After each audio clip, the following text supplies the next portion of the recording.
গরিব হয়ে জন্মানো দোষ নয়, গরিব হয়ে মারা যাওয়াটাই দোষ। আল্লাহ তাআলা সুন্দর একটা বডি দিয়েছে, সুস্থতা দান করছে, বিবেক বুদ্ধি দিয়েছে, তারপরে আমরা গরিব থাকবো কেন? এই গরিব থেকে উঠে আসার একমাত্র উপায় হচ্ছে ব্যবসা। ধনীর চেয়ে গরিবের ব্যবসা করা অনেক সুবিধা আছে।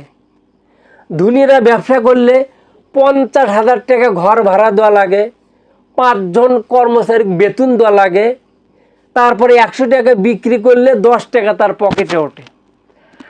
আর গরিব, তার ঘর ভাড়া নাই, কর্মচারী নাই, ফুটপাতে দোকান, 100 টাকা বিক্রি করলে 40 টাকায় লাভ।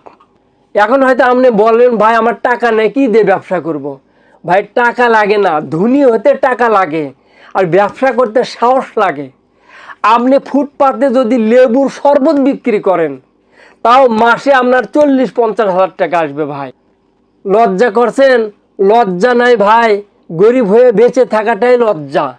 মানুষ আপনাকে দেখে হাসবে, টিক দিবে, কিন্তু ভিক দিবে না, রাত্রে আপনাকে খাবার দিবে না। সুতরাং তাদের দেখে আপনি লজ্জা করবেন কেন? সাহস করে একবার ব্যবসা শুরু করে দেখেন, 3-4 হাজার টাকা হলেই ভালো ফুটপাতে আপনার ব্যবসা হবে। একবার ব্যবসা শিখে গেলে আর ব্যবসা আপনি বাদ দেবেন না।